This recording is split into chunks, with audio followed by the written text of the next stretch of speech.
What's up? I'm ERIICE and I just dropped my second Afro House Sound Pack on Xona Sound. So when I started producing Afro House, I had a lot of like one-shots, samples, etc. But I didn't really know how to make it all fit together. So if you're just looking for samples, one-shots, etc., this is not the pack for you.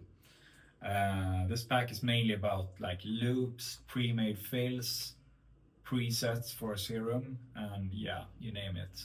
So as you can see here, we have like pretty basic loops. We also have a little bit more complex like edited perk loops. We have some big transitions, and we have some really cool serum presets. So yeah, it's meant for you to be able to make a release ready track as soon as possible, basically.